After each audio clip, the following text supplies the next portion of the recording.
En este caso el shooting brake es un carruaje empleado en su momento para ir de caza, que se caracteriza por tener dos bancos atrás corridos, en los que en medio se podía poner los aperos de caza, los fusiles y tal.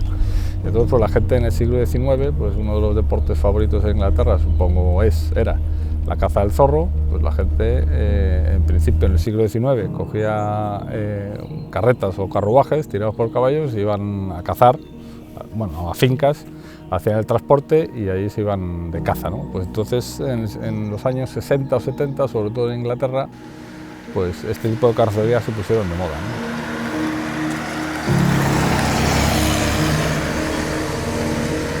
Sería como el año 2005, andábamos con varios coches en el parque de Méndez Núñez, no sé qué se llama, pues no soy de Coruña, y vimos la trasera de un coche muy peculiar, ¿no? Matrícula portuguesa. Me acerqué y fue cuando descubrí este coche que la verdad no sabía ni que existía, y la verdad es que desde el primer momento ya fue un flechazo, ¿no?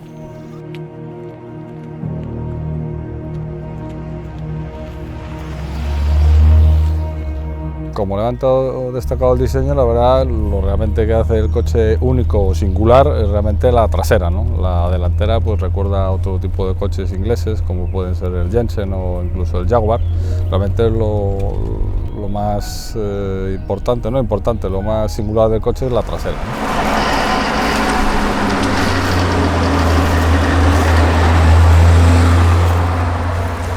Las marcas suecas en general, digamos, son poco conocidas en España, no están, digamos, metidas en el circuito de clásicos. Todo el mundo se tira por los Mini, se tira por los Porsche, se tira por los Lancia, por los Alfa, y el nicho, digamos, sueco de Volvo y de Saab pues es una cosa desconocida, y entonces son coches como más singulares, ¿no?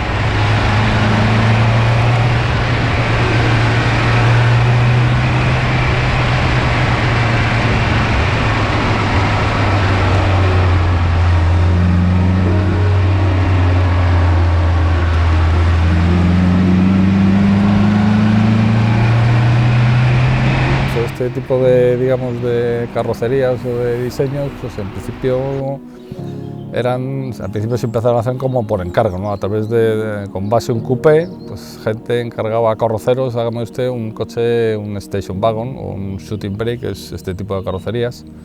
Y entonces, pues sí, la gente arriesgaba más, porque realmente, por ejemplo, de este modelo se hicieron en su momento 8.000 unidades, o sea, era una cosa cuasi artesanal, ¿no? Entonces siempre había un nicho de mercado que se quería, digamos, surtir de producto. Ahora pues todo es mucho más global, y si hay un nicho de clientes que quieren tal cosa, pues no siempre se cumple, ¿no? El hándicap de este interior es sin duda las plazas traseras, que realmente este vehículo es un 2+2, y las plazas traseras tienen bastante poca utilidad. Sería para llevar niños de hasta 7 años, ¿no? Cualquier adulto no es capaz de incorporarse y ponerse en ese asiento. Para mí es lo peor que tiene el coche.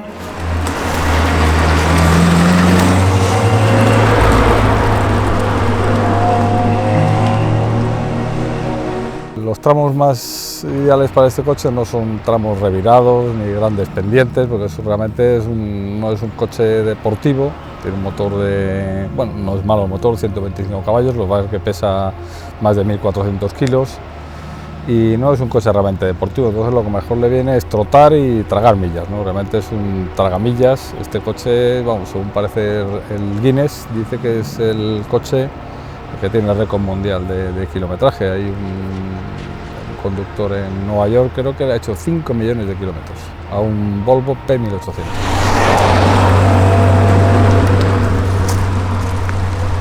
A nivel de conducción, el talón de Aquiles sin duda es la dirección, ¿no? Que la tiene súper dura, no es nada directa, es una complicación. En parado es imposible moverlo, maniobrar con él es muy difícil, hay que darle muchísimas vueltas al volante y está realmente muy duro.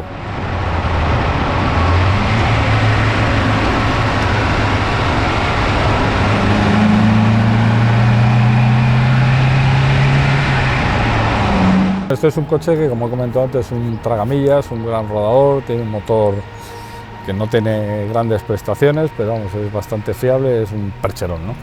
y es un coche que rueda muy bien con una caja de cambios de 4 marchas, con un overdrive que sería como una quinta, que viene muy bien para aumentar el desarrollo y que el coche se puede ir rodando 130, 140 y el coche no pasa de 3.000 vueltas, entonces le da mucha vida al motor. En conducción normal uno engrana la cuarta en la caja de cambios y cuando ve que ya está un poco subido de vueltas el motor, le da una palanquita que va junto al volante sin pisar embrague y nada, se enciende una lucecita en el panel y realmente se nota como salta la marcha a una quinta, ¿no? Y para reducir igual, se le da en sentido inverso a la palanca y el coche realmente pareciese como si se metiese una marcha más corta.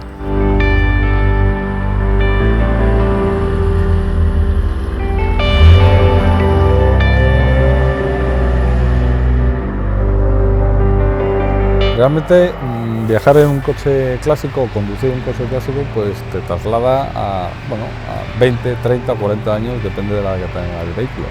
Y realmente pues lo que te invita es a viajar como se hacía antes, ¿no? Es decir, sin prisa, tranquilamente y disfrutando del paisaje.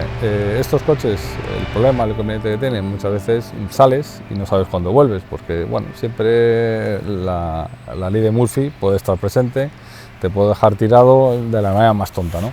Pero vamos, el viajar pues tranquilamente y que te da, si uno viajando a velocidades como se ha de viajar con estos vehículos de paseo, realmente le da a uno tiempo de conocer y viajar, ¿no? No solo de mirar y pasar a toda velocidad, damos otro ritmo de vida, otro ritmo de conducción.